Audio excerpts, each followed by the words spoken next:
안녕하세요. 녹제TV를 운영하는 녹제 조현상입니다. 이번 시간에는 난실에 있는 난초들에게 물을 주는 방법에 대해서 제 나름대로 알고 있는 바를 여러분께 전해 드리기 위해서 촬영을 하고 있습니다. 지금 오늘 난실에 난들의 화장토가 어느 정도 말라 있는 상태이고 또 오전이기 때문에 지금 물을 주도록 하겠는데요. 왜 오전에 물을 줘야 되는가? 그 이유는 난초가 물을 먹을 때 탄소 동화작용을 할 때 필요한 것은 빛의 열이 아니라 빛 그 자체이기 때문입니다. 무슨 얘기냐면은 빛의 현상을 우리가 자외선이라고 얘기를 하고 빛에 포함된 열을 적외선이라고 얘기를 하거든요. 그런데 오전에는 대개 이제 열은 부족하고 적외선은 부족하고 자외선이 강하기 때문에 결과적으로 난초 잎에 필요한 것은 자외선이지 열을 발생하는 적외선이 아니거든요. 그래서 오전에 가능하면 이른 시간에 주어서 난초들이 밤에 잠을 자고 아침에 햇빛을 받자마자 강렬하게 자기에 필요한 탄소 동화작용을 실시할 때 그때 물을 주게 되면 난초의 세포가 더욱 활성화되기 때문에 가능하면 이른 시간에 물을 주라는 것이거든요.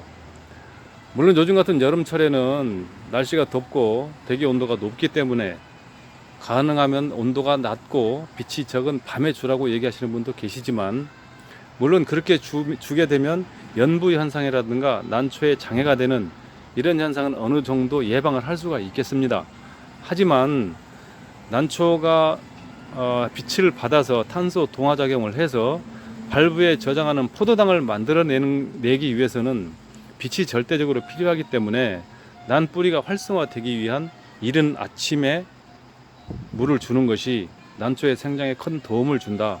저는 이렇게 알고 있습니다. 그래서 일단 주워 보는데요. 일단은 뭐 요즘은 난실에 스프링클러를 설치해서 자동으로 이렇게 물을 주는 분들도 많이 계시는데요.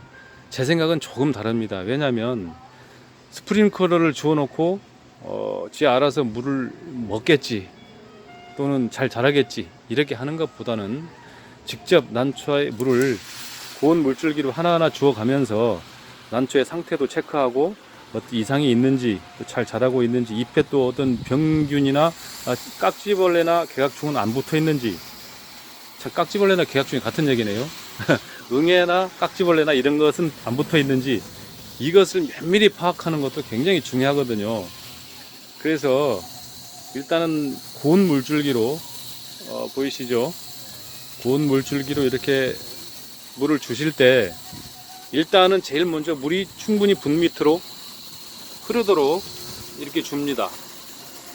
그리고 이렇게 물을 주실 때도 물이 분 밑으로 흐르고 있는데도 상당히 오랜 시간을 주시는 분이 계시는데요.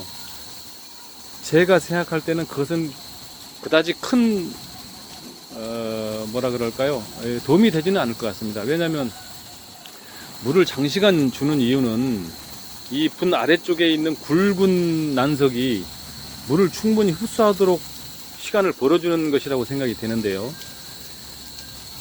이 물 자체가 분 내에 스며들면 머물지를 않고 바로 밑으로 빠져버리기 때문에 큰 난석에 물을 먹는 데는 시간이 제법 많이 필요하죠. 그래서 이렇게 물을 주시면서 분 밑으로 물이 흐르는 상태를 확인하시고 옮겨서 다른 난을 주시고 난 후에 어느 정도 시간이 지나고 나서 난실을 한 바퀴 돌고 나면 시간이 좀 걸리겠죠. 제가 볼 때는 한 20-30분은 걸릴 것 같은데요. 이렇게 한번 주고 나서 어느 정도 물이 난석이 다 먹었다고 생각할 때쯤 제가 이제 시간이 없기 때문에 다시 한번 돌아오겠습니다. 난실을 한 바퀴 쭉 돌고 와서 일단은 뭐 시간 관계상 여기까지 다 돌았다고 치겠습니다. 한 30분 정도 걸리는데요. 다시 와서 처음부터 다시 물이 흐를 때까지 한 번 더 줍니다. 어떤 분은 3번까지 주시는 분도 계시더라고요. 그런데 저 같은 경우는 난석을 그렇게 오래 말리지 않고 이틀 내지 3일에 한 번씩 물을 주기 때문에 굵은 난석의 속까지 완전하게 마르고 나서 주는 상태는 아니거든요. 그래서 어느 정도는 난석들이 젖어 있는 상태이기 때문에 이렇게 분 밑으로 물이 충분히 흐르도록 2번만 이렇게 왕복을 해줘도 충분한 것 같습니다. 그리고 이제 이 물이 난초에 물을 다 주고 난 후에는 지금 요 난 기부에 이제 물이 들어있거든요. 이쪽에. 예, 잘 안 보여요. 기부에 물이 고여있기 때문에 이 물이 햇빛을 받아서 증발할 때 그 증발 기화열에 의해서 염두가 많이 옵니다. 신화가 어릴 때는. 그래서 지금 제 난시를 보시면 선풍기가 이렇게 4대가 있습니다. 4대가 있는데요.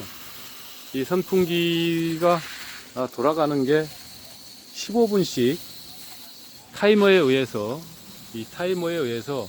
15분씩 자동으로 돌아갔다 섰다를 반복을 하거든요. 그런데 이 타이머에는 2가지 기능이 있죠. 계속 돌아가게 하는 기능이 있고, 그 다음에 15분씩 돌고 섰다를 반복하게 하는 기능이 있습니다. 그 중에서 한 1시간 정도는 계속 돌아가도록, 선풍기가 회전하도록 수동으로 조작을 해주시면 한 1시간 정도는 선풍기 4대가 계속 돌아가게 됩니다. 그래서 이 난 기부 쪽에 고인 물이 다 마를 때까지 어느 정도 돌려주고 나서 그 후에 자동으로 전환해 주시면 될 것 같습니다. 하여튼 저는 이런 방식으로 물을 주면서 제 나름대로는 상당히 난들을 건강하게 잘 길렀다고 생각을 하고 있는데요. 물론 난초라는 것이 제 생각대로 다 똑같이 자라주지는 않습니다. 그 중에 병이 있는 친구도 있고, 또 일찍 죽는 친구도 있고, 또 생각보다 빨리 제get을 떠나는 난초들도 있고 그러는데요. 하여튼 간에 난초를 저의 어떤 그 동반자적 개념으로 생각하는 것만큼 남들이 좋아하는 조건을 최대한 맞춰주기 위해서 그렇게 노력하는 것이 에란인으로서도 바람직한 자세가 아닌가, 이런 생각을 해봅니다. 오늘은 물주기에 대해서 어느 정도 알아봤고요. 더 궁금하신 점이 있는 분들께서는 구독을 누르시고 거기에 댓글로 저에게 문의를 해주시면 제가 자세한 사항을 더 추가 설명을 해드리도록 하겠습니다. 오늘은 여기까지 하겠습니다. 감사합니다.